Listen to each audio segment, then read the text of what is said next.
करते हैं। आज का जो सेशन है ये बहुत इम्पोर्टेंट है। इसको ध्यान से आपने अटेंड करना है और कोशिश ये करनी है कि ऐसी जगह पे बैठें जहाँ पे आपके पास सिग्नल प्रॉपर हो और आप जो हैं वो प्रॉपरली इसके कुछ पॉइंट्स जो हैं वो नोट कर सकें।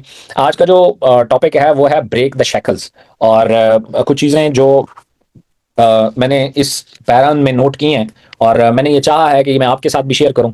एक छोटी सी चीज़, एक छोटी सी मिस्टेक जिसकी वजह से इंसान सारी ज़िंदगी एक जगह पे स्टक रहता है। तो वो छोटी सी चीज़ क्या है उसको आज हम डिस्कस करेंगे और हम अपने काम को मज़ीद कैसे बेहतर कर सकते हैं। जैसे कि अभी हमने देखा कि पाकिस्तान में सुबह सुबह एक खुशखबरी आई हुई है कि जी वो पेट्रोल जो है वो बहुत महंगा हो गया है। तो पेट्रोल महंगा होना एक बात है, और पेट्रोल के साथ जब आप स्ट्रगल करते हैं ख़ास तौर पे उसके साथ महंगाई के साथ, तो आपको पता ही नहीं है, पहला आफ्टर इफेक्ट रिजल्ट तो आ ही गया है कि जी वो 60% किराए जो हैं वो बढ़ गए हैं।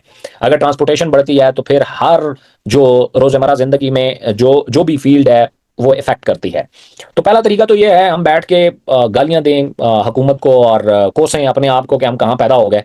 दूसरा तरीका ये है कि हम कुछ ऐसा करें जिसकी वजह से हम इस डिस्टर्बेंस से, इस प्रॉब्लम से आसानी से बाहर निकल सकें। एक बात याद रखिएगा, अगर आप एक किताब है चाइनीज स्टडी जिसे कहते हैं, चाइना में है, सॉरी, चाइनीज स्टडी में भी इसका जिक्र है, तिब्बत के वहीं से आई है। तो वो 5000 ईयर पुरानी है, 5000 साल पुरानी है। और उसमें एक बात लिखी है और बड़ी हैरान कुन है कि जी पुराना वक्त बहुत अच्छा था। यानी 5000 साल पहले भी जो है वो वक्त बहुत पुराना, वक्त बहुत अच्छा था। तो आज से 100 साल बाद भी जब हम बैठे होंगे तो हम कहेंगे 2025-26 जो था वो सबसे अच्छा दौर था। इससे पहले जो दौर था वो बहुत अच्छा था। और 100 साल बाद जो बैठे होंगे, हम तो नहीं होंगे, लेकिन हमारी जगह पे जो कोई बैठा होगा वो यही कह रहा होगा कि यार काश मैं 2026 की पैदावार होता और 2026 में हुआ होता। अब देखो इतने हालात खराब हैं और ये वो। खैर, हमारा टाइम कंप्लीट हो गया तो स्टार्ट करते हैं। बिस्मिल्लाहिर्रहमानिर्रहीम। शुरू ज़ात के नाम से जो किसी नाम का मोहताज नहीं, जिसने ना सिर्फ जिंदगी को तख्लीक किया, उसकी नशो नुमा भी की, बल्कि उसको इत्तिका के अमल से भी गुजारा। आज का है ब्रेक द शैकल्स। आपको सबसे पहले मैं एक चीज बताऊंगा और एक क्वेश्चन आपसे पूछूंगा कि आप में से कौन लोग ऐसे हैं जिन्होंने अखरोट खाए हैं।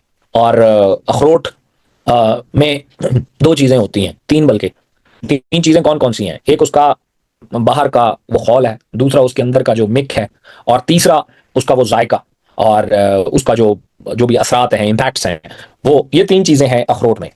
और अगर हम इसको गौर से देखें, हमारी जिंदगी में और इर्द गिर्द यही तीनों हॉल में चीजें लिपटी हुई आपको नजर आती हैं। अगर हम ये स्कल की बात करें, इस खोपड़ी की बात करें, इस खोपड़ी के अंदर भी एक मिक है और उस मिक की कोई फंक्शनैलिटीज है।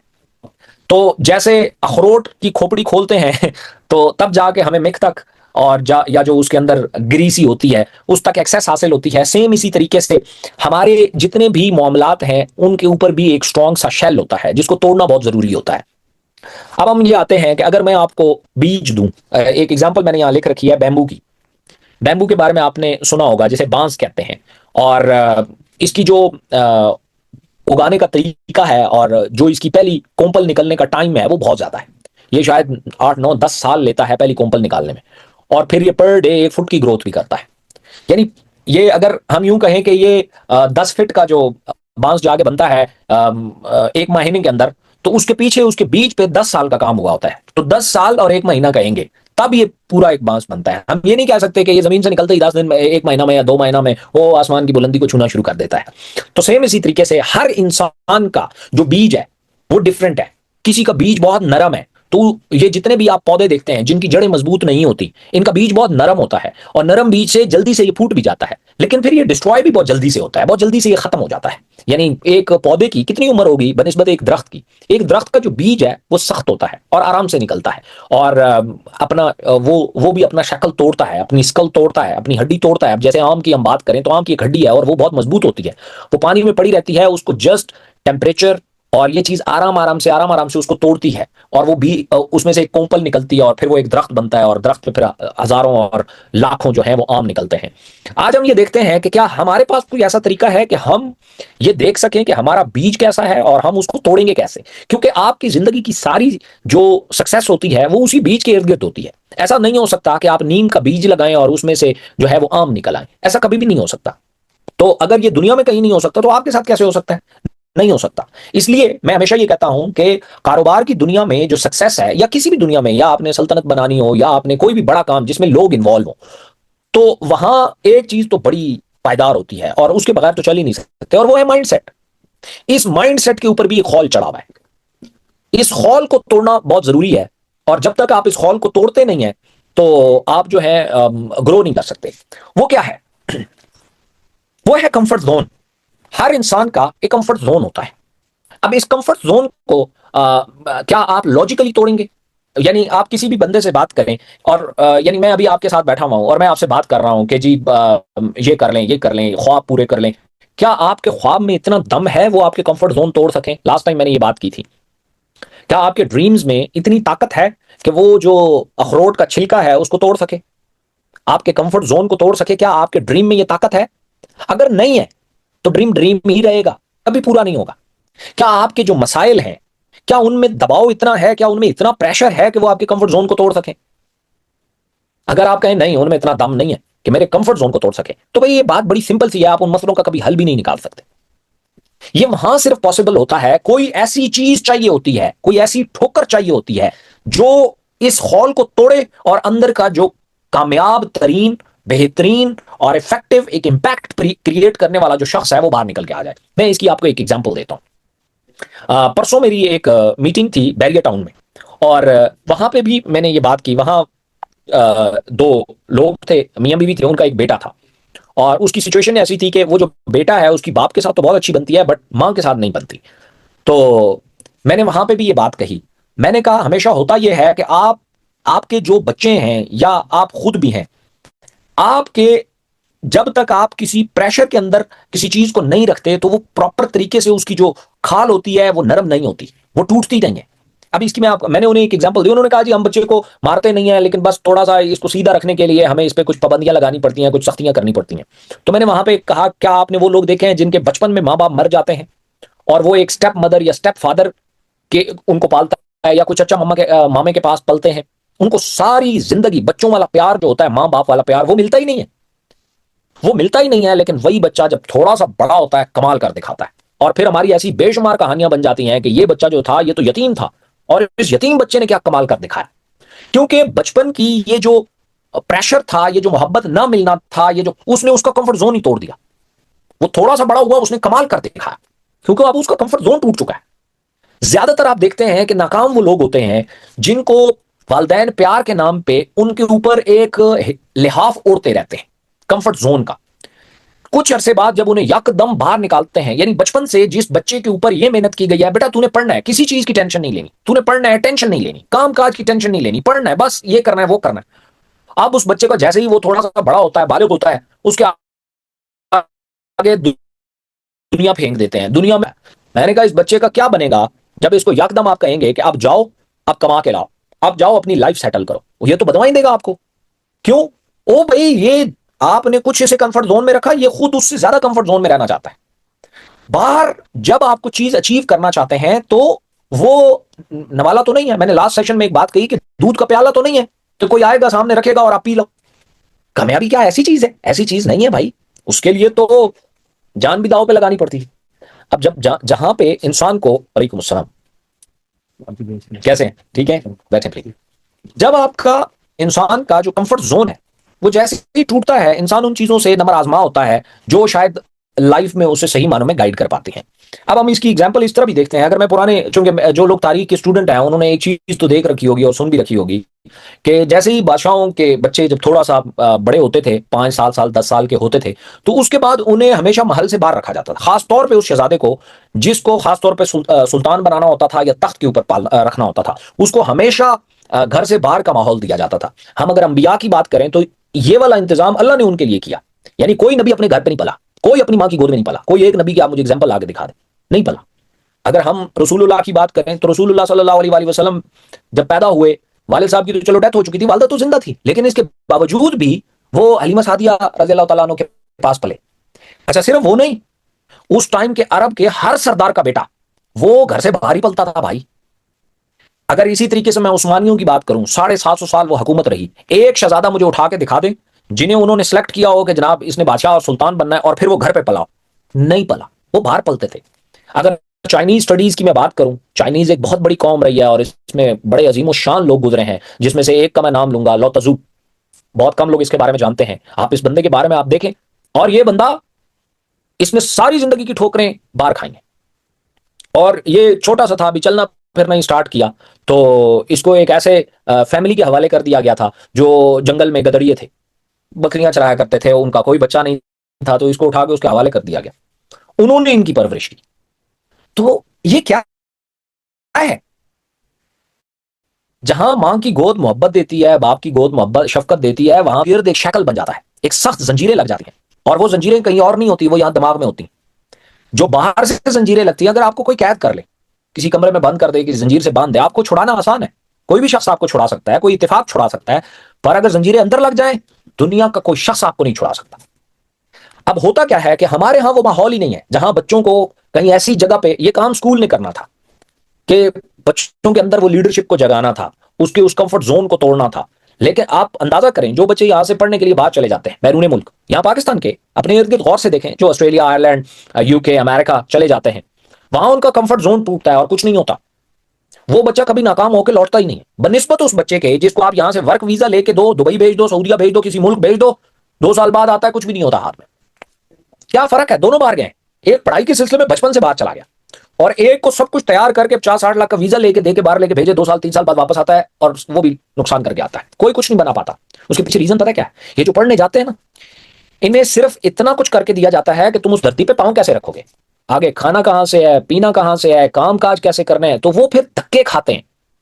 ये जो ठोकरें होती है ना, ये इंसान की उस सख्तपन को तोड़ती हैं जो जिसके अंदर इंसान कंफर्ट जोन पे बना। इंसान की नेचर है कंफर्ट जोन में जाना, इंसान की नेचर है। और देखो, पहले इंसान बाहर रहा करते थे कबीलों की शक्ल में, फिर वो उन्होंने छप्पड़ बनाना शुरू किए, लकड़ी के छप्पड़ बनाया करते थे, और फिर वो गारों में शिफ्ट हुए, गारों से फिर वो शेल्टर की तरफ आए, शेल्टर से फिर घर, घर से फिर कच्चे घर, कच्चे घर से मकानात, मकानात से सीट सीमेंट सरिया, और दुनिया में यूरोपियन कंट्रीज में लोग बंकर में जा रहे हैं, बुलेट प्रूफ बम प्रूफ बंकर बना रहे हैं। ये इंसान की नेचर है। इंसान अपने बाहर एक सख्त किस्म का हॉल, जिसमें वो अंदर खुद को सिक्योर फील करे, उसे कोई मसला ना हो, और ऐसी चीज उसके नेचर में शामिल है, और वो ऐसा ही करता है। वो कछुआ बनना चाहता है, जिसका ऊपर का जो शक्ल होता है, जो जो स्कल होती है, जो ऊपर खोपड़ी होती है, वो इतनी सख्त होती है कि जब भी कोई खतरा महसूस होता है, दबक के उसके अंदर चला जाता है। उसके मुकाबले में शायद इतनी खूंखार जो है वो का सामना बिल्ली को नहीं करना पड़ता, उसकी खाल बहुत नरम है। लेकिन वो जिंदगी का लुत्फ वही लेते हैं लोग जो इस हॉल से बाहर निकल जाते हैं, क्योंकि जिंदगी में थ्रेट्स तो हमेशा रहते ही हैं। जिस बच्चे को आप जितना मर्जी है लाडला करके रखो रखो रखो रखो रखो, एक दिन इस सख्त दुनिया का उसने फैसला, मत्था लगना ही लगना है उसने। तो हमेशा वो कहता है ना, अमीरों के बच्चे कोई बड़े खिलाड़ी नहीं बन पाते और गरीबों के बहुत आगे निकल जाते हैं। और वो गरीबों का वो जो कंफर्ट जोन है, वो बचपन में ही टूट जाता है। आप देखते हैं बहुत लाडले होते हैं। हमारे पड़ोस की एक एग्जाम्पल है, बहुत लाडला था, उसके वाले साहब नंबरदार थे हमारे इलाके के, और वो लड़का बहुत लाडला था, एक ही बेटा था, और वो था भी दूसरी बेगम में से, तो बहुत लाडला था। और वो पूरे फिर हमारे गांव में बड़ा जो है वो हमारे गांव में बड़ा उसका प्रोटोकॉल भी होता था।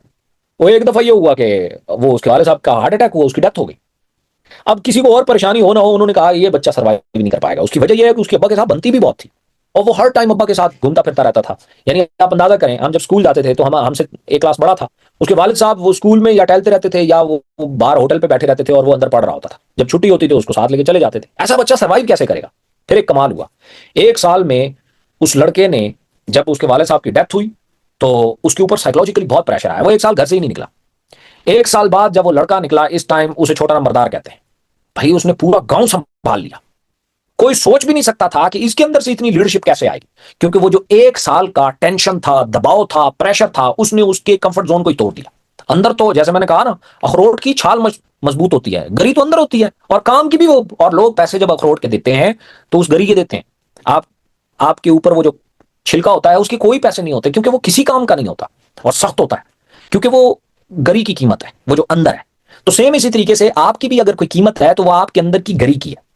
लेकिन मसला क्या हो गया है? मसला ये हो गया है कि आप में से बेशुमार लोगों को डर लगता है। कारोबार की दुनिया में आते हुए एक बात याद रखिएगा, मैं हमेशा लोगों को एक सिंपल सी बात कहा करता होता कि अगर आप इस कंफर्ट जोन को तोड़ने की सलाहियत नहीं रखते तो कम से कम कारोबार में पांव मत धरना। नहीं हो सकता तो खामखा टाइम क्यों वेस्ट करना है? कम से कम जो चीजें चल रही हैं उनको एज इट इज चलाए रखो। मैं बेशुमार लोगों को जानता हूं जो मेरे ख्याल में एक को तो आप भी जानते होंगे, वो रहीम साहब, जो वो एयरफोर्स वाले चीफ वारंट ऑफिसर थे, हमारे एक बहुत अच्छे दोस्त हैं। वो अच्छी खासी जॉब करते थे, 1-1.5 लाख रुपए सैलरी भी थी, और बड़ा अच्छा निजाम चल रहा था। फिर उन्होंने डिसाइड किया कि मुझे कारोबार करना है। कारोबार करने के चक्कर में उन्होंने जॉब छोड़ दी। जॉब छोड़ने के बाद उन्होंने जो कारोबार शुरू किया, तो पहले साल एंड तक या दूसरे साल के एंड तक हालत ये थी कि बच्चों की स्कूल की फीसें और राशन वो उन्हें कोई और डलवा के दे रहा था। तो मुझे कहने लगे कि मुझे लगता है मैंने जिंदगी की सबसे बड़ी गलती कर दी जॉब छोड़ के। मैंने कहा नहीं, ऐसा नहीं है, मुझे ऐसा नहीं लगता। उसकी वजह यह है कि अगर कारोबार में कोई गड़बड़ होती है, उसने कहा नहीं कारोबार में गड़बड़ नहीं है, क्योंकि मैं कौन सा अनोखा काम कर रहा हूं। सोलर का काम शायद उन्होंने स्टार्ट किया था, तो सोलर का तो दुनिया भी कर रही है, उनको प्रॉफिट हो रहा है, मुझे नुकसान हो रहा है। मैंने कहा मैं आपको एक बात बताता हूं, इसकी मेजर वजह पता है क्या है? मेजर वजह यह है कि आप जॉब माइंड सेट के साथ बिजनेस करने की कोशिश कर रहे हैं। कभी नहीं हो सकता, हो ही नहीं सकता। ये ऐसा ही है जैसे आप तराजू ही खाली जिस चीज की पैमाइश जिस चीज में होती है उसको ही उल्टा कर दें। यानी 1 लीटर कपड़ा चाहिए, बट ढूंढते रहो, पूरी दुनिया ढूंढते रहो, 1 लीटर कपड़ा नहीं मिलेगा भाई। 1 मीटर तो मिल सकता है, लेकिन 1 लीटर तो नहीं मिल सकता ना। तो मैंने कहा गलत चीज में गलत चीज को ढूंढ रहे हो, तो सबसे पहले एक काम करो। उसने कहा क्या? मैं ये भूल जाओ कि तुमने कभी नौकरी भी की है। यानी आप अंदाजा करो, आपका कर कारोबार रहे हो, और अगर आप ऑफिस जाते थे 9-10 बजे, तो आप जा रहे हो 9-10 बजे, शाम 6-7 बजे घर आते थे, शाम 6-7 बजे आप अपना स्टोर बंद करके आ जाते हो। जब दुनिया के खुले में है तो आपका क्यों बंद हो रहा है? क्योंकि आपका शटर इधर ही बंद हो जाता है 9-7-8 बजे, क्योंकि सारी जिंदगी 7-8 बजे यहां शटर बंद हुआ है। तो आपका वो फिजिकल बिजनेस का भी बंद हो जाता है। बस जॉब में तो समझ आ गई, आपने ड्यूटी पूरी की, छुट्टी, और घर जाए बस, उसके बाद तो रिलैक्स करना है। और ये ज्यादातर लोग बिजनेस का पता है क्या मतलब लेते हैं?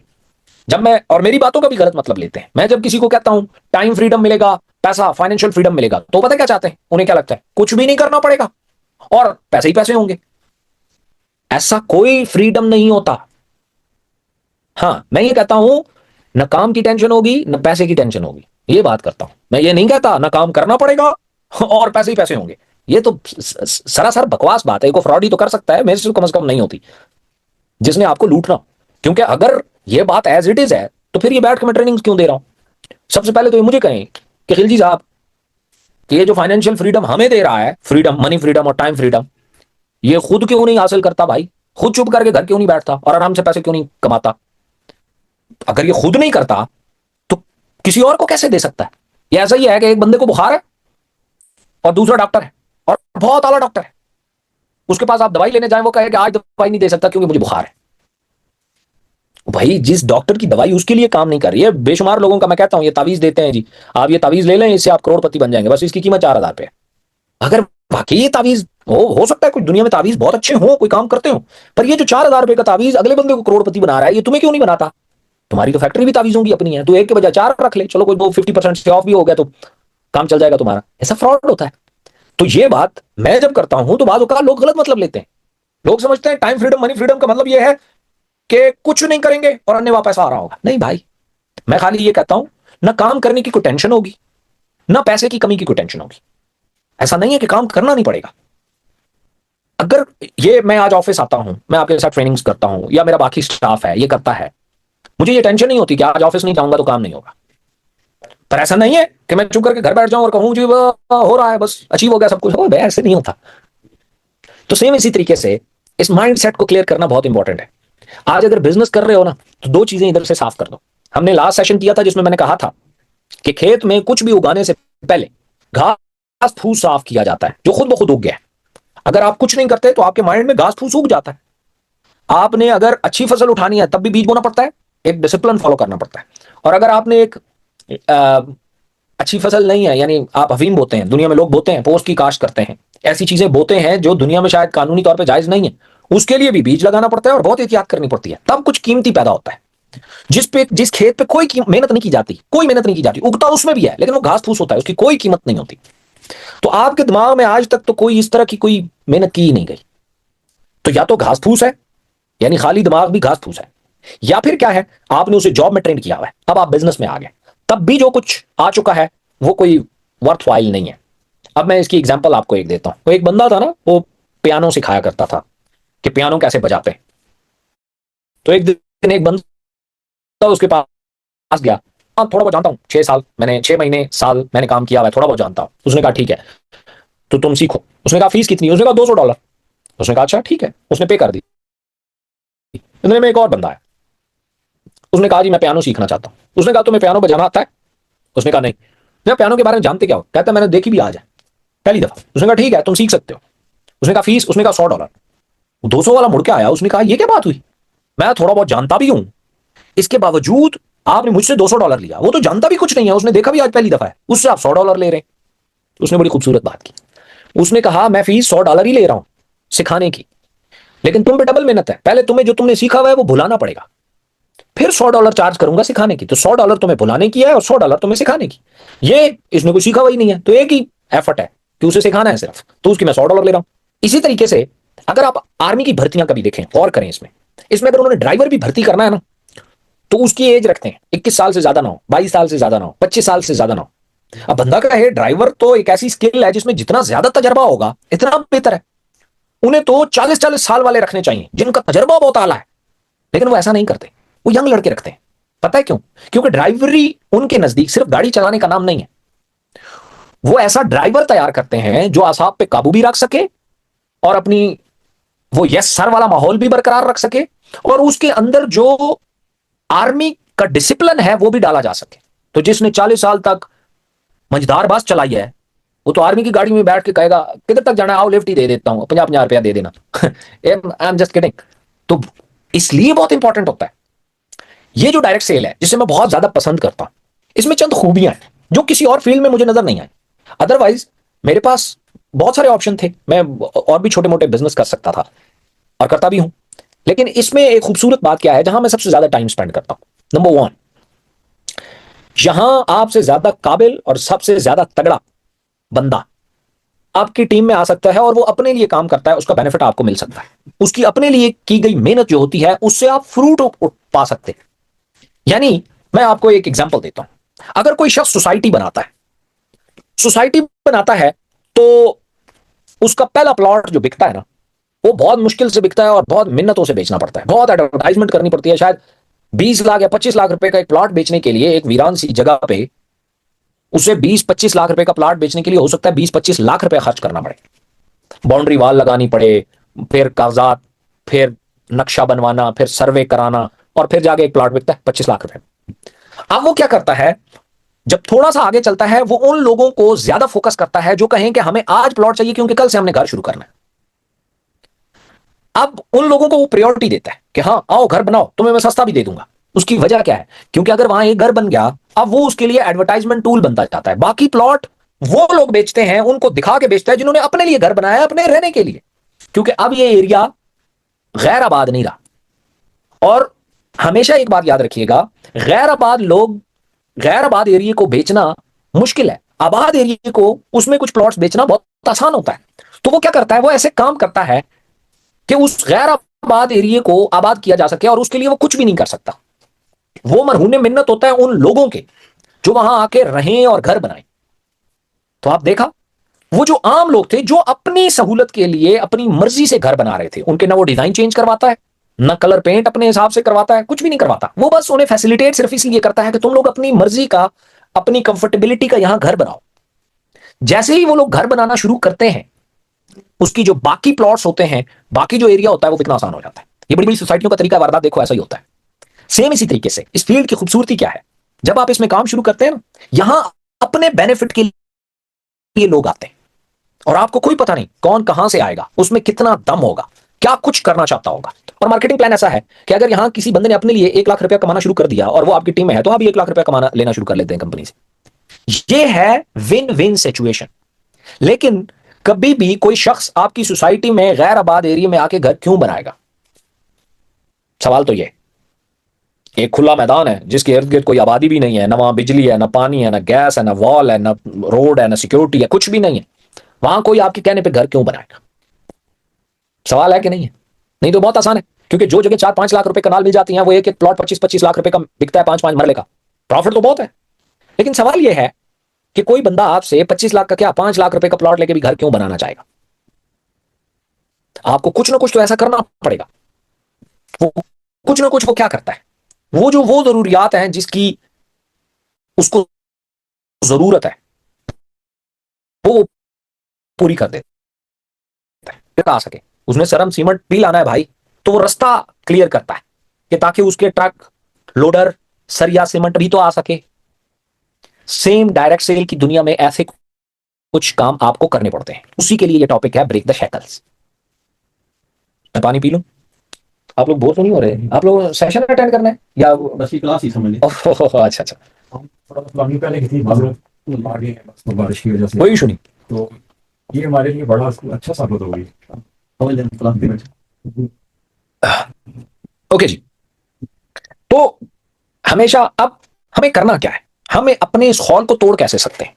सबसे पहले ये जो बातें मैं आपसे कर रहा हूं ये बड़ी साइंटिफिक है, और ये बाकायदा रिसर्च बेस है, बाकायदा साइकोलॉजिकल है। और इसी चीज को अगर आप समझ गए तो इस एज से फर्क नहीं पड़ता कि आपकी एज क्या है, और आप उन रुकावटों को फैला देते हैं। मैं हमेशा लोगों को कहता हूं, अगर आपके ऊपर पत्थर बरसाए जाते हैं, आप एक कुएं में हैं और आपके ऊपर पत्थर बरसाए जाते हैं, यही होता है हमारे मुआशरे में, तो आपके पास दो रास्ते हैं, ये बैठ के उनको गालियां दो और पत्थर खाओ, और अपने सामने एक दीवार बना लो। लेकिन इस दीवार की वजह से, इन पत्थरों की वजह से मैं पार नहीं जा पा रहा, और सारी जिंदगी इसकी शिकायत करते रहो। किसी को क्या पड़ी है आपकी शिकायतें सुनने को? और एक होता भी है, एक इंसानी साइकोलॉजी क्या है, कभी गौर से देखना है, छोटे से बच्चे से शुरू होती है। एक छोटा सा बच्चा कभी कभी वाकई उसे बुखार होता है, उसकी तबीयत खराब होती है, अक्सर टाइम वो बहाना करता है। जब भी उसे प्यार की जरूरत होती है, तवज्जो की जरूरत होती है, वो बहाना करता है कि मुझे बुखार है, मुझे सर दर्द है, मेरे पेट में दर्द है। ऐसा वो क्यों करता है? क्योंकि जिस अब्बा ने सीधे मुंह से बात नहीं करता, जैसे ही उसे बुखार हुआ था तो अब्बा भी आके बैठा था, सर पे हाथ रखा था, बेटा क्या हाल है, अब ठीक हो, कोई बात नहीं बेटा, 2 दिन में ठीक हो जाओगे। अम्मा ने भी बड़े तमीज से बात की, छोटे बहन भाइयों को कहा गया क्या इसको तंग नहीं करना। तब उसे समझ आई, अच्छा इस तरीके से तवज्जो और मोहब्बत ली जाती है, और वही चीज बड़ी हो जाती है इंसान के अंदर। इंसान बुखार के ऊपर तो फिर सिंपैथी नहीं लेता, लेकिन लोगों को आपने देखा होगा कि अपने मसाइल बताने में बहुत मजा आता है। उसकी वजह है क्योंकि वो जो लोगों की नजरें होती है ना, हा हा, वो उनको बड़ा मजा दे रही होती है। इसलिए लोग हमेशा कंप्लेन्स कंप्लेन्स कंप्लेन्स करना शुरू कर देते हैं, हालांकि वो ये नहीं देख रहे कि वो जो तवज्जो उन्हें मिल रही है वो वक्ती है, लेकिन वो जो दर्द का इंतजाम कर रहे हैं वो परमानेंट है। उन्हें थोड़ी देर की खुशी तो मिल जाती है, मैंने लास्ट सेशन में भी कहा था कि जिसके पीछे कतार हो गम की, उस खुशी से तौबा कर लेनी चाहिए, कि उसके पीछे फिर बड़े गम है भाई, बड़े दुख है। वक्ती खुशी आपने ले ली, अब होता क्या है, आपका माइंड पैटर्न ऐसा बन जाता है कि इसके ऊपर एक कैसिंग चढ़ जाती है। मैं आपको इसकी एक एग्जांपल देता हूं। मेरा एक दोस्त है बहुत अच्छा, नाम मैं नहीं लेता, आप में से बहुत सारे लोग बैठे होंगे, नहीं तो यहां जो बैठे हैं वो जानते हैं। वो मेरे पार्टनर थे, और हम इकट्ठे एक बिजनेस किया करते थे, और वो मुझे स्टोरी सुनाया करते थे कि वो कितना टैलेंटेड है, और वो है भी, इसमें कोई शक नहीं है। पर मैं उसे एक सवाल पूछता था, यार तू सक्सेसफुल क्यों नहीं होता? यानी चलो सक्सेसफुल से मुराद, मैं ये नहीं कहता तुम्हारे पास बहुत बड़ी घर गाड़ियां पैसा हो, पर कम से कम वो बच्चों का और घर का निजाम तो तू चला ले। मैं देखता हूं तू इतना टैलेंटेड है, लेकिन तेरे से घर का निजाम भी नहीं चलता, क्या वजह है? तो वो उस टाइम मुझे कहा करता था कि असल में मैंने जिंदगी में कामयाबी ने जब दस्तक दी ना, तो मैं तैयार नहीं था, मैंने कुछ गलतियां की और मैं सारा नुकसान कर गया, तो इसलिए अभी मेरे पास कुछ नहीं। तो मैंने कहा कि आगे का क्या प्लान है? उसने कहा अभी तो चूंकि मैं उस सदमे से ही बाहर नहीं आया, तो मुझे 4-6 महीने साल लगेगा, मैं उस सदमे से जब बाहर आ जाऊंगा फिर देखना क्या होगा। मैंने कहा ठीक है। फिर कुछ टाइम गुजरा, साल डेढ़ दो गुजर गए। तब उसने कहा कि मैंने उससे कहा अब कभी ऐसे इत्तेफाकन बात हुई तो मुझे कहने लगा कि असल में जो गलतियां मैं कर चुका हूं वो मैंने पकड़ ली हैं अब, और मैंने एक चीज और पकड़ी है कि जिस स्किल्स को मैंने सीखा है वो मेरी है ही नहीं। तो अब मैं जब तक नई स्किल नहीं सीख लेता तब तक मेरे हालात ऐसे चलेंगे, लेकिन जैसे ही मैं नई स्किल सीख लूंगा फिर देखना मैं निकल जाऊंगा। मैंने कहा ठीक है। फिर वो एक दौर चला, और एक दिन फिर मिले, कुछ अर्सा पहले की बात है। मैंने उन्हें कहा हाँ जी, अब भी कुछ नहीं बना। तो वो दोस्त है मेरा, छेड़ता तो मैं रहता हूं। एक हैरान कुन बात उसने की, उसने कहा आप मुझे बताओ जब से इमरान खान गया है पाकिस्तान में कौन सा काम चल रहा है? हालात ही इतने खराब हैं, किसी मुल्क का कोई मुंह मत्था ही नजर नहीं आ रहा, तो हम क्या कर सकते हैं? प्रॉपर्टी वाले रो रहे हैं फलाना। उसने फौरन मोबाइल निकाला और दुनिया जहान के मसाइल उसने वीडियोस फॉर्म में इकट्ठे करके रखे हुए थे। ये देखो जी स्टील मिल बंद हो गई, ये देखो जी फलानी कंपनी पाकिस्तान से चली गई, ये देखो जी टेलीनॉर बिक गई, ये देखो जी फलाना काम बंद हो गया, ये देखो प्रॉपर्टी डाउन चली गई, ये देखो ये, उसके पास और बातें ही नहीं है। तो मैंने उसे फौरन कहा, मैंने कहा इमरान खान से पहले भी तुम्हारी मेरी दोस्ती है, तब तुम्हारे पास बहाने और थे, आज तुम्हारे पास बहाने और है, और कल तुम्हारे पास बहाने और होंगे। इससे तुम मुझे तो मुतमईन कर सकते हो यार पाकिस्तान के हालात ठीक नहीं है। खुद को कैसे करते हो? क्या खुद को भी इन बातों से तुम मुतमईन कर लेते हो? जब पाकिस्तान के हालात खराब है तो मैं किस खेत की मूली हूं, मैं भी तो इधर ही। एक बात गौर से देखें, ये दिमाग आपके साथ बड़ा चक्कर कर रहा है, ये बचपन का उसका आदी बन चुका है कि रुदात सुनाओ थोड़ी सी हमदर्दी लो और आगे गुजर जाओ, बस कहानी खत्म। लेकिन क्या इससे मसले हल हो जाते हैं? क्या इससे आपके पेट में रोटी चली जाती है? बच्चों की फीसें हो जाती हैं? आप बच्चों का मुस्तकबिल बन जाता है? घर का रेंट चला जाता है? नहीं जाता। तो आज ही इस माइंडसेट से तौबा करो। ये सब फजूल बकवासियात है, कुछ भी नहीं होता इन चीजों से, बल्कि आप मजीद धंसते चले जाते हो। एक बेहतरीन बहाना आज के पाकिस्तानियों के पास आ गया। अब देखना, अब जगह जगह होटलों पे, हेयर ड्रेसेस पे, मस्जिदों में, महफिल में, फैमिली फंक्शंस में आप एक बात कॉमन सुनोगे अगले कई महीनों तक कि जी जो जितने भी निकम्मे हैं वो ज्यादा बात कर रहे होंगे, पेट्रोल महंगा हो गया है, अब तो सारी इंडस्ट्री रुक गई, पाकिस्तान तो बस कंगाल हो गया, खत्म, अब तो कुछ भी नहीं हो सकता। वो भाई आज से पहले तो पेट्रोल ठीक था ना, तो फिर उस पर बात कर लेते हैं। आज से पहले आपने क्या किया? उम्र तो 40 50 साल हो गई, कुछ नहीं किया। एक बात आज मैं जो इस हवाले से बात कर रहा हूं, मैं क्या कह रहा हूं? मैं ये कह रहा हूं कि 10 साल बाद अपने आप को इन फजूल किस्म के बहानों से मुतमईन करने के बजाय इसको तोड़ने का कोई बंदोबस्त ना किया जाए।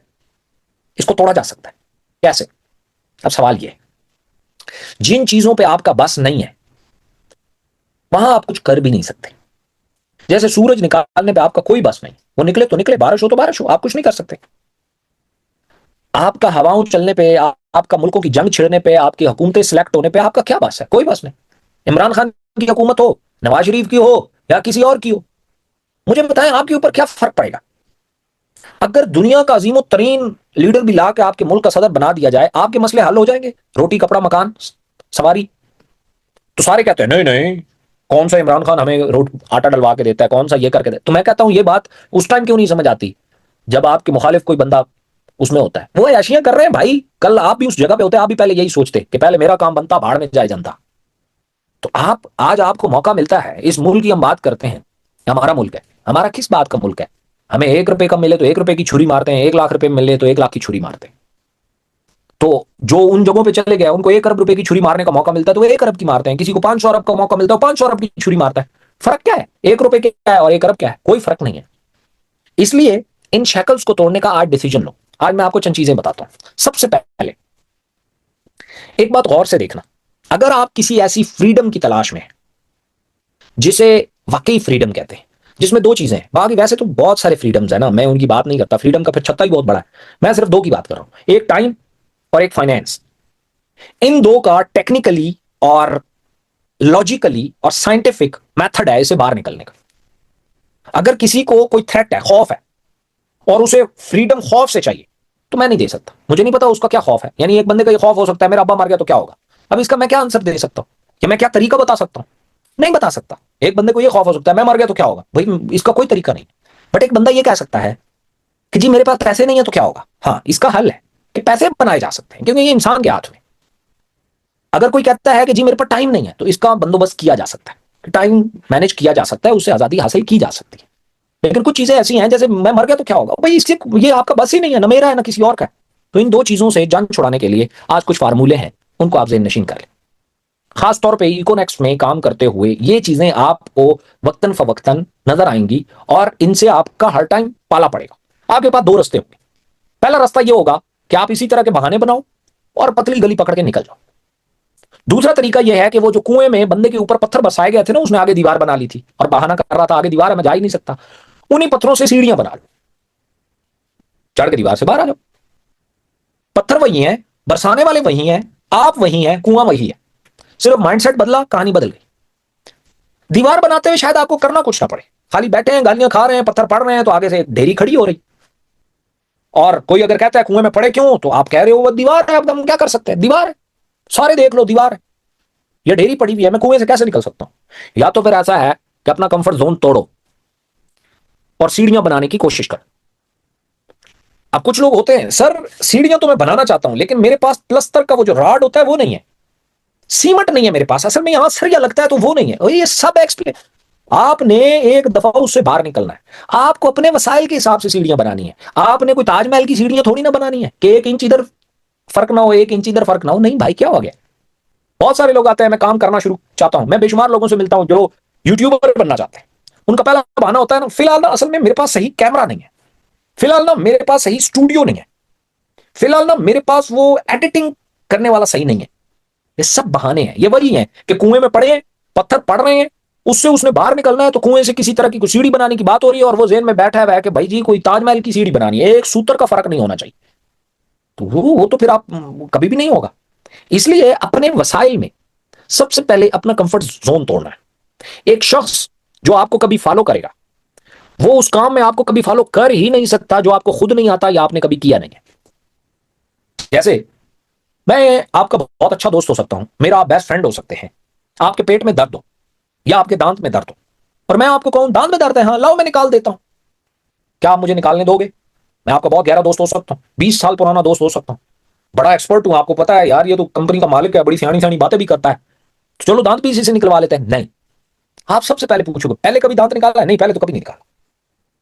आप उस बंदे के मोटरसाइकिल के पीछे नहीं बैठना चाहते जो आपको मोटरसाइकिल पे बैठते ही कहे कि जी भाई थोड़ा संभल के बैठना, मैं पहली दफा चला रहा हूं, आप फौरन उतर जाओगे क्या हो गया भाई, मैं तो नहीं बैठना चाहता।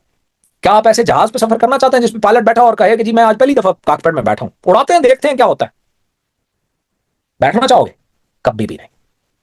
तो मुझे एक बात बताओ, आप एक ऐसा कारोबार कर रहे हो जिसमें लोगों को आप इनवाइट कर रहे हो, उसमें एक तुक्का तो लग सकता है। वो क्या?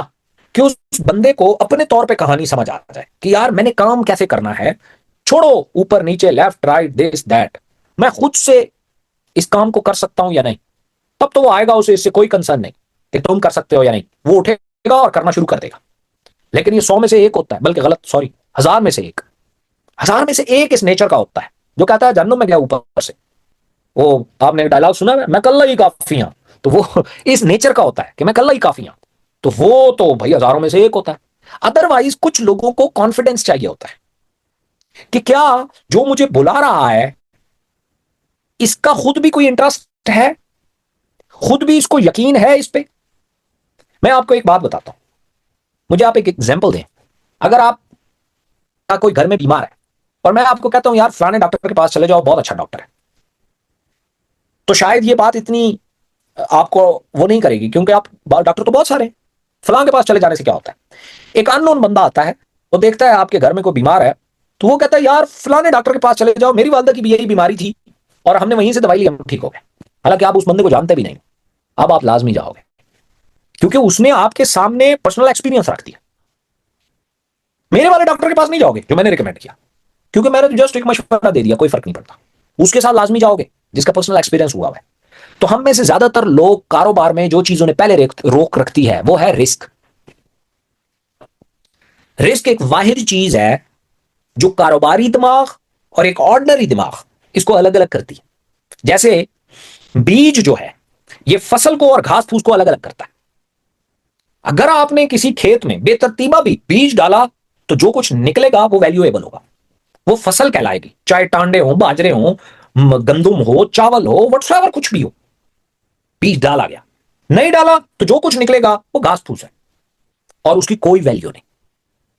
सेम इसी तरीके से जैसे बीज किसी फसल और घास फूस को अलग अलग करती है ना, खेत वही होता है, खेत में कोई फर्क नहीं होता, पानी भी वही होता है, कोई फर्क नहीं होता।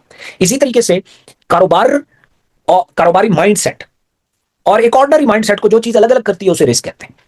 और एक और बात भी याद रखना, जुआरी बेवकूफ, बेवकूफ और दानिशमंद में भी जो फर्क होता है वो इसी रिस्क का होता है। मैं आपको एक एग्जांपल देता हूं। अगर कोई शख्स, बारिश का मौसम है, ऊपर थोड़ी थोड़ी बारिश हो रही है और वो खंबे पे चढ़ गया नंगी तारों पे, अब अगर वो सही सलामत उतर आया तो आप कहेंगे बड़ा बहादुर आदमी था, डरता ही नहीं था, क्या बात है, खंबे पे चढ़ गया इस बारिश में, बारिश भी हो रही है, क्या दलेर आदमी था। और अगर उसको करंट लगा और नीचे आके गिर गया तो हम फौरन कहते हैं इससे बड़ा बेवकूफ कहता ही कोई नहीं था, ये तो बेवकूफ आदमी था।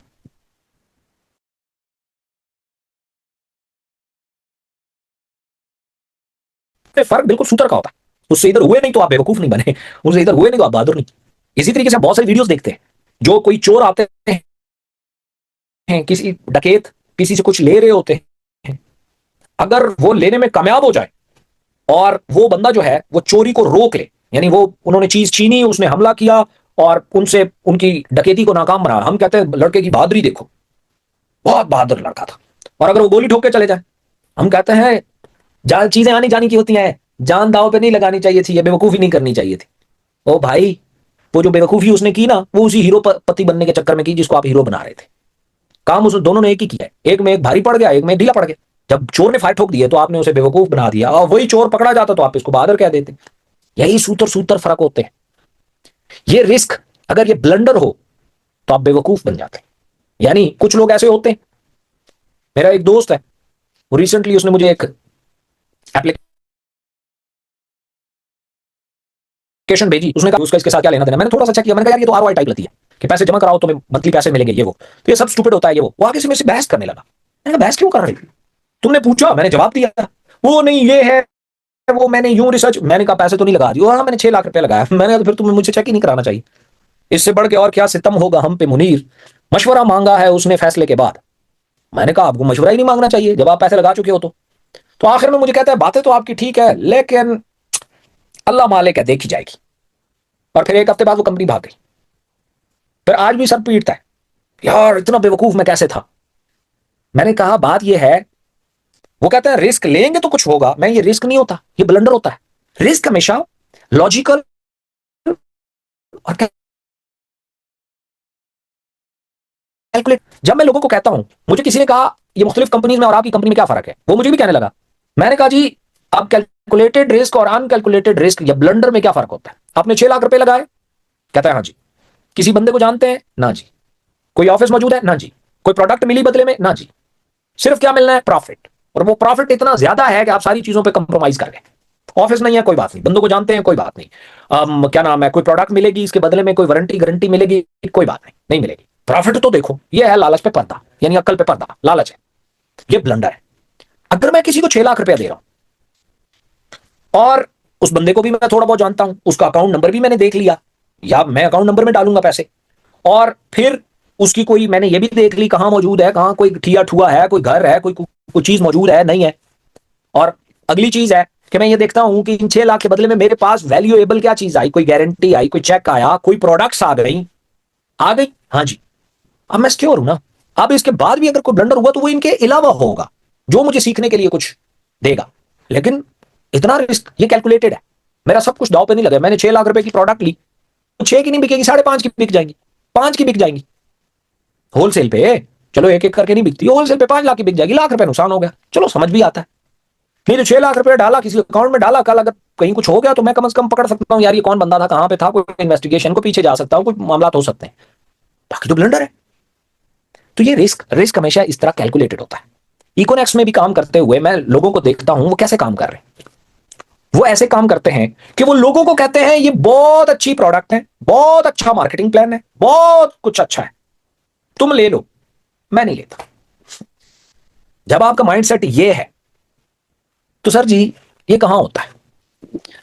बिजनेस हमेशा चलता है, बिजनेस में वो हमेशा आपने देखा होगा, पाकिस्तान का जो सक्सेसफुल तरीन कभी वजीर आला रहा है ना पंजाब का, हमारे पंजाब का, वो शहबाज शरीफ साहब रहे हैं।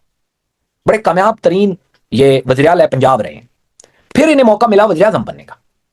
मैं किसी की पार्टी से नहीं हूं, मैं जस्ट एक बात बता रहा हूं। तो अभी तक की तारीख में जो अदादुशुमार आए हैं उसमें शहबाज शरीफ एज वजीर आजम इतने सक्सेसफुल नहीं रहे, और शायद ब्लंडर और फेलियर का शिकार रहे हैं जितने वो एज वजीर आला रहे हैं। अब फर्क समझना है, फर्क क्या है।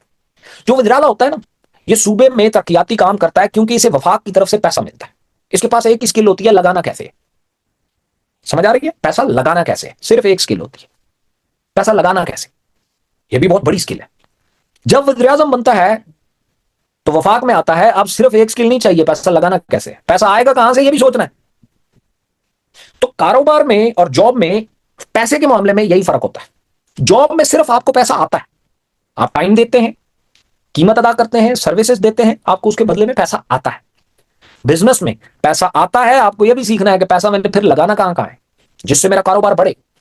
अगर एक ठिए वाला जो पकोड़े बनाता है, उसने उसे भी एक थाली, एक रेड़ी, एक सिलेंडर और आलू चिप्स ये लेने पड़ते हैं।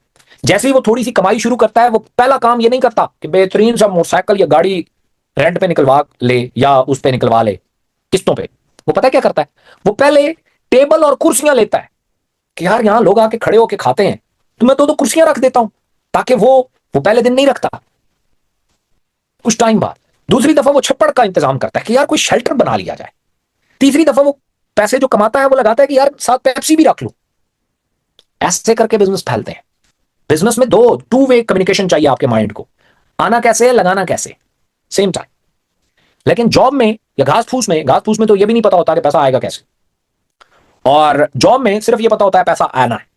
अब मैं देखता हूं बेशुमार लोग हमें कहते हैं कि हम कारोबार कर रहे हैं, कारोबार कैसे कर रहे हैं? और काम कर रहे हैं, उसके बदले में पैसा है। 1 रुपया भी आ रहा है तो खा रहे हैं, 1000 रुपया आ रहा है तो भी खा रहे हैं, लाख रुपया आ रहा है तो भी खा रहे हैं। तो मुझे ये बताओ, इस सिस्टम को स्टैब्लिश कैसे करोगे जिसको आपकी कल जरूरत नहीं होगी और ये चलता रहेगा? सोचो, नहीं हो सकता। इसलिए थोड़ा सा रिस्क लेना सीखो, थोड़ा थोड़ा करके। सबसे पहले ये रिस्क लो कि मैं 2 घंटे रोजाना कैसे निकाल सकता हूं इस काम के लिए। उससे हो सकता है कुछ चीजें डिस्टर्ब हो सकता है बच्चों का टाइम मारना पड़े, थोड़ा सा आधा घंटा आपको बच्चों का टाइम मारना पड़े, आधा दोस्तों के साथ जो गप्पे मारते हो वो मारना पड़े, आधा सोशल मीडिया का मारना पड़े। पहले ये रिस्क लेना तो सीखो।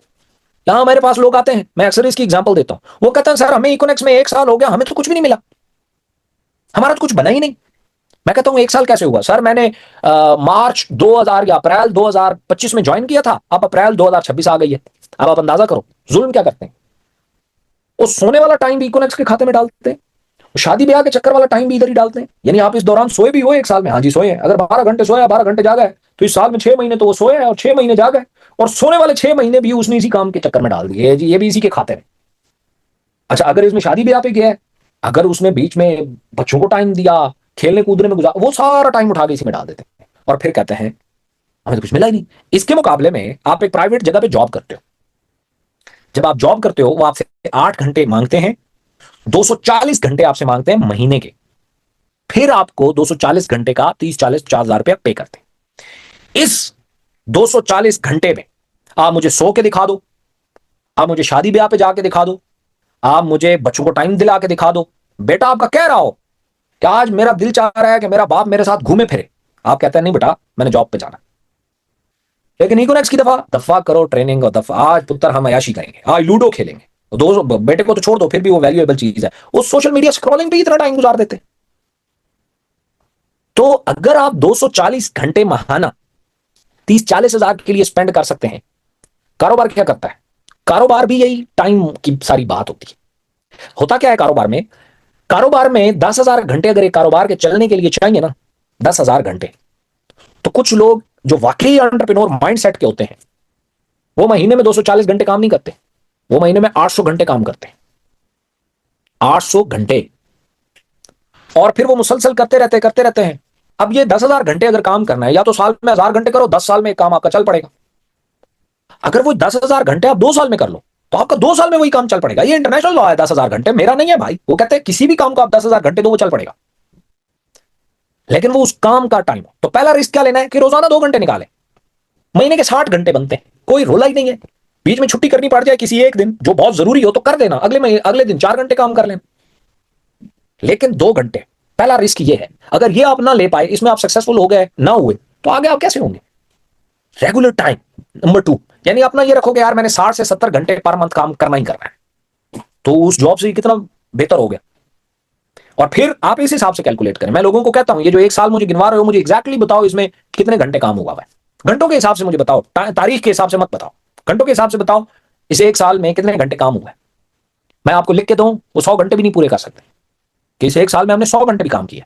अभी मैं आपसे पूछ रहा हूं, आप में से कौन है जो 2 घंटे अपना मोबाइल फोन पे ये रिस्ट्रिक्ट कर देता है कि इस 2 घंटे में मैं किसी फैमिली की, किसी दोस्त की, किसी की कॉल नहीं उठाऊंगा, कोई यूट्यूब फेसबुक इस पे स्क्रॉलिंग नहीं करूंगा, और मैं चुप करके बैठ के इकोनॉमिक्स की या ट्रेनिंग लूंगा, या इसके सिस्टम को समझूंगा, या प्रोडक्ट स्टडी करूंगा, या इसके बारे में मैं काम करूंगा, या मैं फिजिकल जाके इसके बारे में काम करूं। अगर आप एक मीटिंग में जा रहे हैं और आप उस मीटिंग में गए, आपने मीटिंग की, वापस आए, 2 घंटे गुजर चुके थे, तो आपने वाकई 2 घंटे काम किया। ओके, आपने वाकई 2 घंटे काम किया। लेकिन अगर आप खेलने कूदने गए और फिर वापस आए, फिर एक फोन कॉल आपने कर दी जो 5 मिनट की थी, अब आप ये नहीं कह सकते मैंने 2 घंटे काम किया, अब आपने 5 मिनट काम किया, बाकी टाइम तो आप खेले हो। तो ये कॉस्ट क्लियर करना। नंबर 2, खुद प्राइम और गोल्ड बनो, ताकि आपको अंदर से पहले फील तो हो कि यार मैं कुछ कर रहा हूं अपने लिए। प्रोडक्ट, उन प्रोडक्ट्स को जब आप प्रमोट करोगे जो आपके इस्तेमाल में कभी रही होंगी, आपने खुद उनके रिजल्ट लिए होंगे, तो आप काम कर पाएंगे, अदरवाइज नहीं कर पाएंगे। नंबर 2, बड़ी सेल्स में हमेशा जब नया बंदा आता है उसे सपोर्ट चाहिए होती है। एक ऐसा ठिया बना लो, अब गौर से देखो मैं क्या बताने वाला हूं, थोड़ी सी इतनी एफर्ट कर लो कि आपका फ्रेंड्स एंड फैमिली सर्कल में 20 से 30 कस्टमर कनेक्ट हो जाए। कितने? 20 से 30 कस्टमर। 20 से 30 कस्टमर जो रेगुलर प्रोडक्ट्स के हो। तो एक तो जो आप खुद प्रोडक्ट लेंगे या वो मंगवाएंगे तो आप उन्हें दे रहे होंगे। अब एक कल नया बंदा आया, उसे आप कहोगे ना कि यार आप गोल्ड से स्टार्ट करो, गोल्ड से पहले जाहिर है फायदा भी इतना नहीं है, आप गोल्ड से स्टार्ट करो, तो वो पहले तो ये देखेगा कि ओके यार कोई मसला नहीं है, मैं ये लाख सवा लाख रुपया ये मैं मैनेज कर सकता हूं, इसमें हमें प्रोडक्ट्स भी मिल जाएंगी और हमारा गोल्ड से स्टार्ट भी हो जाए, हमें बेनिफिट भी ज्यादा होगा, पर ये इस 1 लाख रुपए की प्रोडक्ट का मैं करूंगा क्या? तो आप फौरन ये तो कम से कम कह सके यार कोई बात नहीं, मैं यहां आपकी हेल्प के लिए हूं, मैं आपको बेचने में हेल्प करूंगा। अब आप उसकी हेल्प सिर्फ कितनी करें, सिर्फ आप उसे 20,000 का जेन्युइन प्रोडक्ट बेच के दिखा दें, ताकि उसे यकीन आ जाए इस तरह बिकता है। जैसे 30-40 कस्टमर आपके हैं ना, उसको उसके 5-7 प्रोडक्ट आप उसे कहें ये देखा है, ये मेरे कस्टमर बने हुए हैं, ये ऑर्डर आया है, इसको तुम अपना प्रोडक्ट भेज दो, जो पेमेंट आएगी तुम रिसीव करना। बस ये आप 10-15 हजार की उसे प्रोडक्ट बेचना दिखा तो देना करके, उसके बाद वो 30-40 कस्टमर अपने बना लेगा। अब इन 30-40 कस्टमर से हर महीने 1 लाख की प्रोडक्ट आप कंज्यूम करने की सलाहियत रखते हो। अब आपको टीम बनाने में क्या मसला है? अब जो भी आए वो कहे कि यार मैं कोशिश तो करूंगा, लेकिन मैं अगर ना सेल कर पाया तो उसे कहना मेरा ये सिस्टम चल रहा है, इसमें सारी बेच देना, इसमें बेचेंगे तुम्हारे पैसे रिकवर हो जाएंगे, तुम लॉस में नहीं हो, आगे काम ना भी करना हुआ कोई रोला नहीं, तुम प्रॉफिट पे ही बाहर जाओगे। क्योंकि अगर यहां से फर्ज किया तुम 1-21 की प्रोडक्ट ले रहे हो, 1-75 की प्रोडक्ट मिल रही है, 50-60 हजार तो पहले दिन ही बेनिफिट बन जाता है, तो कितना अच्छा है, तुम्हारा कोई प्रॉब्लम ही नहीं है, तुम्हें जो डिस्काउंट मिला वो प्रॉफिट की मद में आ गया, अल्लाह अल्लाह खैर सलाह, तुम्हारा कोई लॉस नहीं है। बट जो तुम सीख के गए हो और तुमने इसमें जब आगे बढ़ोगे तो तुम्हें अंदाजा होगा कि ये तो तुम्हारा डर तुम्हें रोके रखा है, अदरवाइज तुम आगे बढ़ते चले जाओ। लेकिन ये शक्ल पहले अपने तोड़ो, ये सिर्फ किसी को बताने के लिए नहीं होता। मैं आपको जेन्युइनली एक कंडीशन बताता हूं, आज से 2 दिन पहले शायद मैं ये बात कर रहा हूं तो वो ये मेरी ट्रेनिंग में भी बैठे हुए एक शख्स आया यहाँ पे, वो अच्छा एक बिजनेस मैन था, वो आया तो वो कुदरती उन्होंने मेरे साथ मिलवा दिया, तो शायद लोगों के माइंड में ये था कि वो इकोनॉमिक्स के बारे में बताएंगे, तो मैंने उन्हें कहा आप सेल सेटअप पे क्यों नहीं शिफ्ट होते? उन्होंने कहा जी वो क्या होता है? ये मैंने ट्रेनिंग भी इसी वजह से रखी। वो बड़े लीडर थे, मैं अब उनका नाम नहीं ले सकता, यहाँ मौजूद हैं। उन्होंने कहा कि जी वो क्या होता है? मैंने कहा जी एक ऐसा आप खुद सरफ साबन थोड़ी ना बेच सकते हैं। उसने कहा वही तो मैं सोच रहा हूँ कि मैं नहीं बेच सकता। तो मैंने कहा आपको एक सेल सेटअप की जरूरत है, एक टीम की जरूरत है, वो टीम हम आपको बना देते हैं और आप प्रोडक्ट उठा लें। तो उन्होंने कहा अच्छा ये मुझे समझाओ कैसे होता है। मैंने कहा हम किसी टाइम डिटेल से बैठते हैं तो मैं आपको गाइड कर देता हूं। अब उनको तो मैंने जाने दिया, वो जो 2 लोग बैठे हुए थे, ये टाइम मैंने इसलिए लिया, मैं पहले ही बता सकता था। उन 2 जो लीडरान थे उनको मैंने एक बात कही, मैंने कहा क्या ये कर सकते हो, इस बंदे की हेल्प कर सकते हो? ये कल 15 लाख रुपए की प्रोडक्ट उठा लेगा, क्योंकि उसको जो बेनिफिट बताया वो सिंपल बताया, भाई 10 लाख रुपए की जब प्रोडक्ट बिकती है 3 लाख रुपए प्रॉफिट आता है।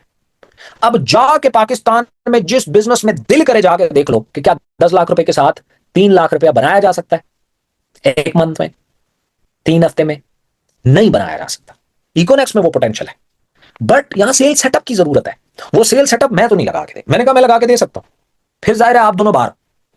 मैं चाहूंगा तो मैं तो 15 लाख की भी बात नहीं करूंगा, मैं उन्हें सीधा सीधा कहूंगा 1 करोड़ रुपए है, अफोर्ड कितना कर सकते हो? 1 करोड़ रुपया, यस।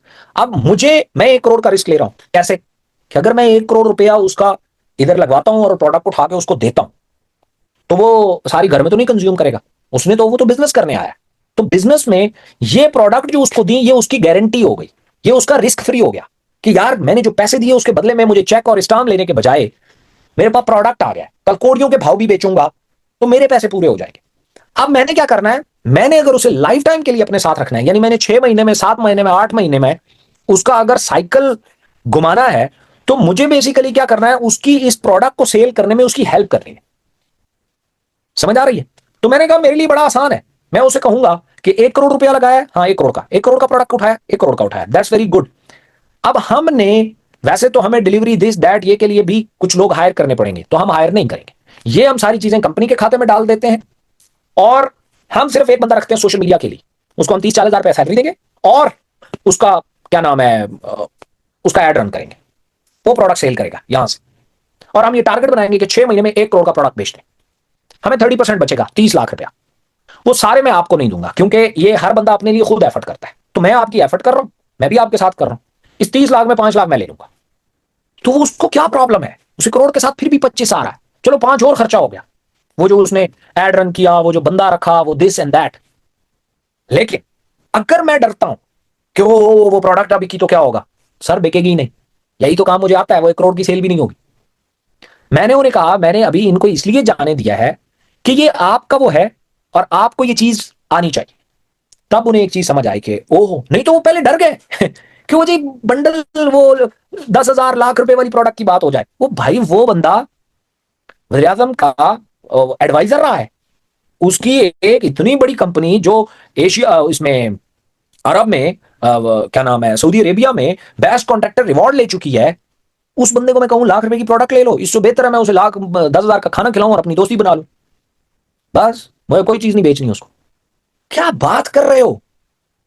सबको एक लाठी। ये 10,000 लाख रुपए की प्रोडक्ट उनके लिए है जो कुछ नहीं अफोर्ड करते, जो सिर्फ टाइम देना चाहते हैं। अब ये जो हमने प्राइम की प्रोडक्ट रखी है, आपको लगता है हमने आपके उसके लिए रखी है कि ये आप लो और बेचो? नहीं भाई, ये सिर्फ इसलिए है, प्राइम में जो प्रोडक्ट है, जो 10,000 की प्रोडक्ट्स आती हैं, कि एक एक प्रोडक्ट उठाओ और उसे यूज तो करो।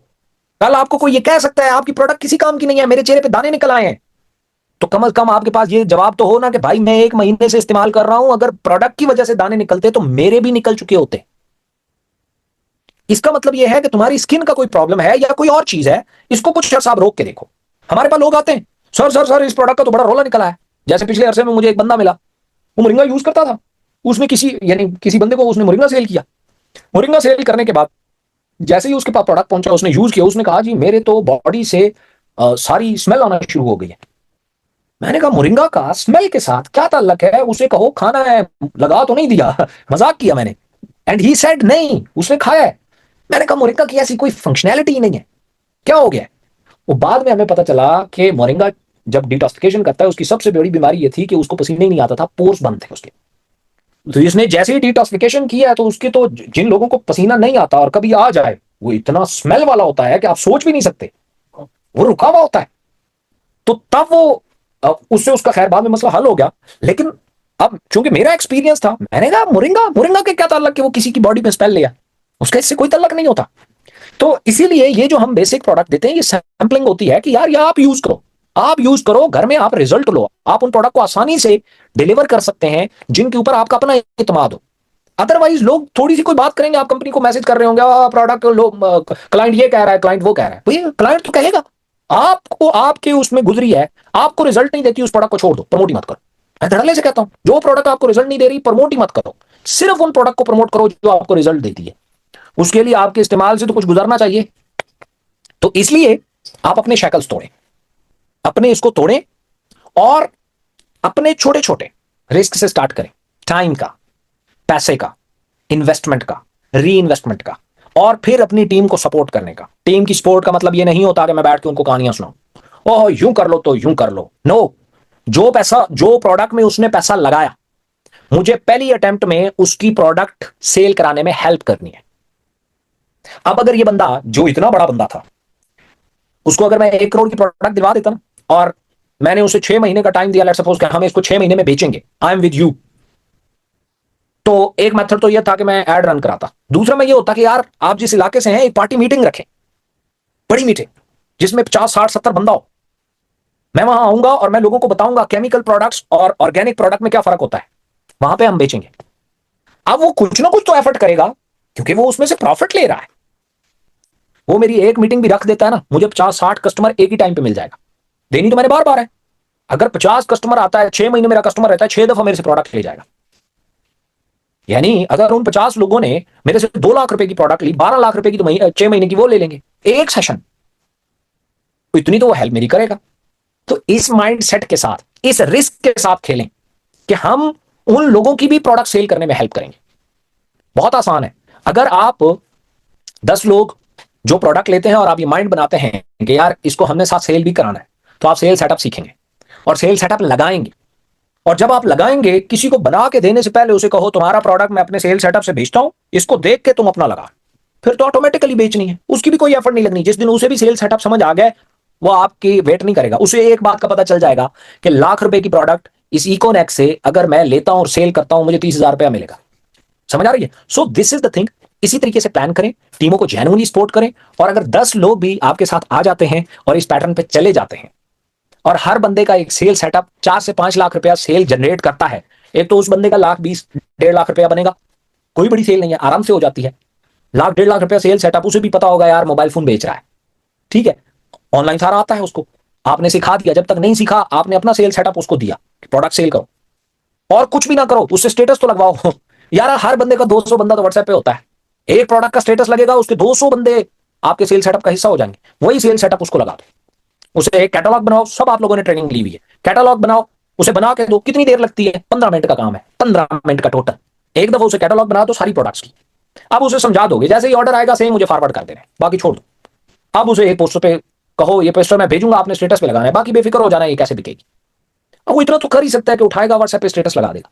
जैसे ही स्टेटस लगाएगा 200 250 300 की जितनी कम्युनिटी है वो जैसे ही आएगी तो कैटलॉग पहले ही पड़ी हुई है, उन्होंने सिर्फ क्लिक करना है, ऑर्डर करना है, ऑर्डर वो सिर्फ आपको फॉरवर्ड करेगा। आखिर में उसे ऑर्डर लगाना भी सिखा दो, बस कहानी खत्म हो गई। बाकी तो सारा काम मोबाइल फोन कर रहा है, बाकी तो कोई कुछ नहीं कर रहा। और उसे एक दफा पता चल गया कि ये मेरा मोबाइल फोन मेरे लिए 1.5 लाख रुपया कमा रहा है महीने का, सर वो क्यों छोड़ेगा? क्यों आप उसे कहना पड़ेगा आपको कि वो ट्रेनिंग आ रही है आके ले लो भाई वो खुद आएगा। उसे पता है कि बाद अब 1.5 लाख से 3 पे कैसे जाना है, 2.5 पे कैसे जाना है, 2 पे कैसे जाना है। अब वो उसकी जरूरत है, आपकी नहीं है। हमारा मसला पता क्या है? हम एक सोसाइटी बनाते, सर्विसेज देते, बंदा जब प्लाट लेने आता है तो हम उसे कहते हैं हम तुम्हारी इतनी मदद करेंगे, घर पूरा बना के देंगे, तुम्हारी शादी नहीं हुई हम शादी भी करके देंगे, बस तुम एक दफा प्लाट लो। बंदा कहता है तू रहने दे भाई, ये तो फ्रॉड ही है, ऐसे कौन करता है? यहां तुम लोग भी ऐसे वादे करते हो, फिर पूरा क्या चार दीवारी भी पूरी नहीं करते। This is the problem. इसलिए क्यों आप खुद एक स्टेप ही नहीं ले सकते?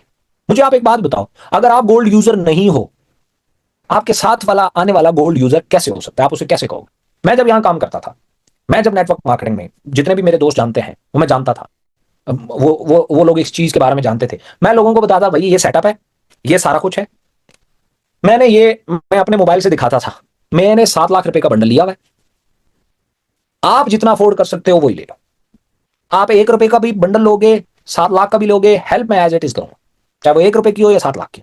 अब आप टू यू के जो दिल करे आप ले लो। अब अगर फर्ज किया चलो 7 लाख तक कोई नहीं आता, 5 लाख तक, 3 लाख तक, 2 लाख तक, 1 लाख तक, 50,000 तक, तो वो आएंगे ना कि वो भाई इसका अपना अगर 7 लगा हुआ है तो 50,000 रुपया या लाख रुपया या 2 लाख या 5 लाख हमें लगाने में क्या प्रॉब्लम है? कोई प्रॉब्लम नहीं। तो ये तरीका है। ये मत सोचो कि यार वो जो एम्बेसडर भी आ रहा है उससे भी मैं एक शैम्पू बिकवा लूं। क्या बात कर रहे हो, टाइम वेस्ट कर रहे हो, कुछ भी नहीं कर रहे आप। किसी के पास लाख रुपए की अफोर्डेबिलिटी है तो लाख रुपए उसकी प्रोडक्ट उसे सेल करो, 30,000 के बेनिफिट के चक्कर में डालो, उसे सिखाओ कि भाई ये लाख रुपया हर महीने आया, 30,000 रुपया तुम्हें आएगा। अगर किसी की अफोर्डेबिलिटी 10 लाख की है तो 10 लाख की, उसे को 3 लाख आएगा। हाँ कुछ लोग ऐसे होते हैं जिनके पास फर्ज किया काम वो 10 लाख का कर सकते हैं लेकिन अपनी अफोर्डेबिलिटी नहीं होती, क्योंकि आजकल पाकिस्तान के हालात है। तो आप उन्हें गोल्ड यूजर से स्टार्ट कराओ, 1 लाख से सेटअप, वो जो प्रोडक्ट आए उसमें आप उसे बताओ कि इसको सेटअप कैसे बनाना है। फिर उनका जो भी क्लाइंट आए, चाहे वो 10 लाख वाला है, 15 लाख वाला है, उसे हेल्प करो, उसके सेल सेटअप बनवाने में हेल्प करो, फिर आप देखो कैसे रिजल्ट आता है। इस बार ये कहां फंस गया हो कि जी वो एक एक शैम्पू बिकवाना है। पहले अपने आप को देखो। मुझे कल एक फीमेल ने जिसने गोल्ड यूजर लिया, उसके बारे में पता चला कि जी वो 1 लाख रुपए का प्रोडक्ट, उसने कहा जब तक प्रोडक्ट मैं खुद यूज करके सैंपलिंग नहीं कर दूंगी ना, मुझे पता है मैं आगे काम नहीं कर सकती। मैंने कहा ये सच है। जो बंदा आपको ये कहता है मैं तो 1 करोड़ की प्रोडक्ट बेच दूंगा, मसला ही को नहीं, बस सैंपल दो, वो झूठ बोल रहा है। वो झूठ बोल रहा है, वो काम नहीं करेगा। So this is the thing. इसीलिए मैं कहता हूं ये दूध का प्याला नहीं है कि कोई सामने रखेगा और गटक जाएगा और कहेगा ओ फाइनेंशियल फ्रीडम और टाइम फ्रीडम आ गया। भाई एक दफा पूरी तरह आपका सेल सेटअप चल गया तो आपकी सेल्स वो कर रहा है, जब वो कर रहा है तो बस इंजॉय करो ना, सेल आ रही है, पैसा आ रहा है।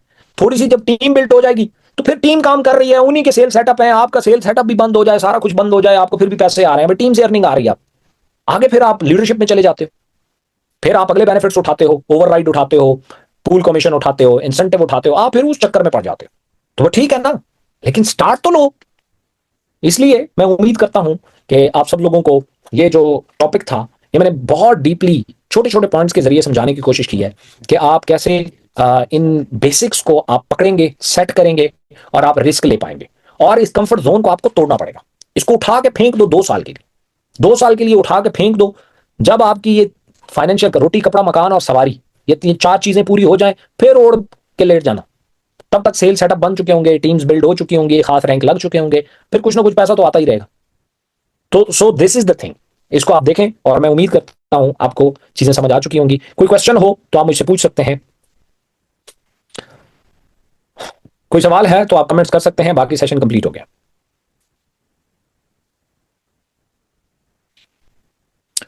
ओके जी, ये कमेंट्स ओपन है। ओके ओके जी, एग्जैक्टली, बेहतरीन में टप रहा, थैंक यू। अक्सर लोग अपने शैकल्स को पहचान नहीं पाते, आपके एक्सपीरियंस के मुताबिक वो कौन सा साइन है जिसे हमें पता चले कि हम अभी भी मेंटल या फाइनेंशियल शैकल में फंसे हुए हैं? बड़ा सिंपल सा है। आपको एक काम लग रहा है कि ये किया जाना चाहिए, पर आप करने ते हुए आपको कोई खौफ डर आ रहा है, तो ये आपकी रुकावट है, ये जंजीर है। आदत जितनी भी है, एक बंदा है वो सिगरेट नहीं पीना चाहता फिर भी सिगरेट पीता है, तो ये शैकल है ना। एक बंदा है वो, लेट सपोज, यानी अगर मैं काम के रिलेटेड, इसी काम के रिलेटेड बात करूं, कोई बंदा है, आपको ये पता है कि मेरा काम कैसे चलना है, मैंने न्यू लोगों से बात करनी है, उनको इनवाइट करना है, उनको गाइड करना है, लेकिन आपको झिझक महसूस हो रही है, आप अप्रोच नहीं कर पा रहे, आपको ऑकवर्ड फील होता है, आपको लगता है पता नहीं मना ना कर दे, मैं किसी को प्रोडक्ट बताऊंगा तो कहेगा ये तो कचरे के डब्बे में फेंक दो। तो ये शक्ल्स है, ये मिसकॉन्सेप्ट्स हैं, और कुछ भी नहीं है। आपको अगर लगता है कि यार मैं 1 लाख रुपए का प्रोडक्ट तो ले लूं, 50,000 का प्रोडक्ट तो ले लूं, 10,000 का प्रोडक्ट तो ले लूं, मैं ना बेच पाया तो क्या होगा? ये शक्ल्स है, यही होता है। तो जितने भी खौफ हैं ये सारी रुकावटें। ओके जी, मेरा क्वेश्चन है कि मेरे एक क्लाइंट हैं, उसको डिटेल सेंड की और इसके कुछ क्वेश्चन थे वो भी मैंने क्लियर कर दिए हैं। अब उसका क्वेश्चन था कि ये सब आप मुझे क्यों बता रहे हो? तो सेशन स्टार्ट हो गया था तो मैंने उसको जवाब नहीं दिया, आप उसके लिए कोई रिप्लाई बता दें। देखें, सिंपल सा, उसे कहे मैं काम कर रहा हूं, मैं काम कर रहा हूं, तो मैं जिस अपॉर्चुनिटी के लिए तुम्हें बुला रहा हूं, मैं ये चाहता हूं कि तुम यहां आओ और ये अपॉर्चुनिटी गेन करो, तुम गेन करोगे तो मुझे भी उसका फायदा होगा। समझ आ रही है? वो सिंपल है, सीधा सीधा बताओ। अब एक बंदा है, आप वो समोसों की पकौड़ों की दुकान बनाता है और पकौड़े बेच रहा है, आप उसे जाके कहते हैं क्यों बेच रहे हो, वो क्या बताएगा? वो कहेगा मैं कौम की खिदमत कर रहा हूं। बहुत अच्छा है भाई, वो बिजनेस कर रहा है, कारोबार है। कारोबार का क्या मतलब होता है? समझ आ रही है? आप, हाँ, आप इस सेल को जाया ऐसे करेंगे कि अगर आप उसे कहेंगे जी मैं तो आपका भला चाहता हूं, मैं तो चाहता हूं जिंदगी में तुम कामयाब हो जाओ, मैं तो ये चाहता हूं कि जनाब बस ये पाकिस्तान तरक्की कर जाए, तो ये सारी ठीक है, एक जेली बातें हो सकती हैं, लेकिन एक्चुअल में बात यह है कि आप एक बिजनेस कर रहे हो और आप उसे बिजनेस पार्टनरशिप की अपॉर्चुनिटी दे रहे हो। भाई 2 लाख रुपए सेल होती है, लाख तुम करोगे, लाख मैं करूंगा, जो पैसे आएंगे तुम्हें भी मिलेंगे मुझे भी मिलेंगे, भाई ये सीधा सा कारोबार है, हम वो कर रहे हैं। तो इसमें बताने में क्यों झिझकते हो? सीधा सीधा बताओ। ओके जी, बोन की न्यू प्रोडक्ट्स आएंगी, मजीद B1 की न्यू प्रोडक्ट्स आएंगी यार, जो आए हैं उन्हीं पे चलो। मैं अभी बताऊंगा तो ये नई दीवार होगी। बहुत सारे लोग कहते हैं हम पाकिस्तान में इसलिए काम नहीं कर पा रहे कि इमरान खान की हुकूमत नहीं है, जैसे ही इमरान खान की हुकूमत आएगी हम काम शुरू कर देंगे। तो ये प्रोडक्ट, ये सवाल भी ऐसा ही है, पहले ही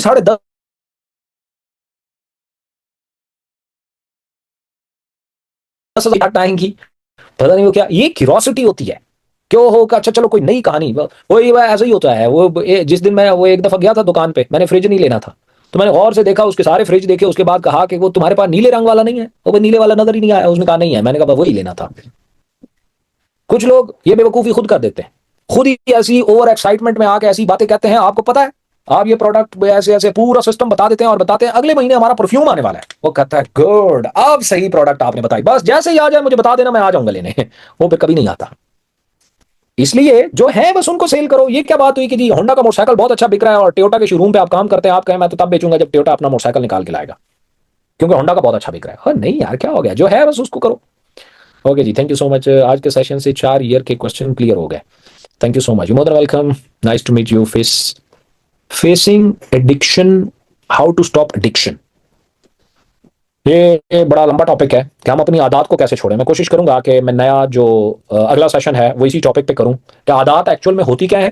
ये हमारे दिमाग की एक दीमक होती है, जैसे ही इसको लगती है ये बेध्यानी में काम करती है। हमेशा आदत बेध्यानी में डलती है। जब आप किसी चीज को आप ध्यान देना शुरू करते हैं तो आदत खत्म हो जाती है, लेकिन आदत हमेशा बेध्यानी का नतीजा होती है। जितना कोई शख्स बेध्याना होगा इतनी ज्यादा उल्टी सीधी आदत होगी। कुछ लोग ऐसे बैठे होते हैं और यूं टांग हिला रहे होते हैं, और जैसे ही आप उन्हें कहते हैं टांग क्यों हिला रहे हो, तो उनकी टांग रुक जाती है, क्योंकि आप ध्यान टांग पे चला गया, वो बेध्यानी थी। तो आदत भी ऐसी ही होती है। ओके, इसके ऊपर मैं इंशाल्लाह एक सेशन करूंगा। अगर सेल के बिजनेस में सक्सेसफुल होना है तो पर्सनली प्रोडक्ट को यूज करके रिकमेंड करना स्टार्ट करें, देन आप प्रोडक्ट के साथ अपॉर्चुनिटी दोनों सेल कर सकते हैं। राइट नाउ बिल्कुल ऐसा ही है। That's very good. New project, अच्छा सर, न्यू प्रोजेक्ट या ओल्ड प्रोजेक्ट क्या बेस्ट है? असल में थोड़ा कंफ्यूज्ड हैं, क्या सिलेक्ट करें? क्योंकि अक्सर मॉडर्न सेल करते वक्त अक्सर रिश्तेदार और न्यू प्रॉस्पेक्ट बिलीव नहीं करते, हालांकि उनकी जाती कस्टमर के रिव्यूज भी भेजे जाते हैं, फिर भी नहीं। क्वेश्चन सेशन से अलग है, थोड़ा गाइड कर दें। आपका जो क्वेश्चन है उसका कोई प्रॉपर वो नहीं है। आप रिकमेंडेशन मांग रहे हैं new project old project, new project और ओल्ड प्रोजेक्ट तो है नहीं। या तो हमारा पिछला वर्जन है या फिर नया वर्जन है। कुछ लोग सिर्फ नया वर्जन में काम करते हैं, कुछ लोग दोनों में काम करते हैं, कुछ लोग प्रीवियस वर्जन में काम करते हैं। ये ऐसा ही है जैसे कोई सिल्क शैम्पू बेच रहा है, उससे पहले अगर ओनियन आया तो ओनियन बेच रहा है, अब कोई ओनियन बेच रहा है, कोई दोनों बेच रहा है, कोई दोनों में से एक बेच रहा है। इट्स अप टू हिम, जो उससे पसंद आता है, जिस पे उससे अच्छा रिस्पॉन्स आता है, वो वही कर सकता है। ऐसा फील हो रहा है कि अकेला पड़ गया हूं, तो आप शादी कर लें, इससे बेहतरीन हल और क्या हो सकता है। सर अगर ब्रेक द शैकल के मतलब ओके जी, thank you, thank you so much guys. इंशाल्लाह नेक्स्ट सेशन में मुलाकात होती है। फिलहाल के लिए अल्लाह हाफिज।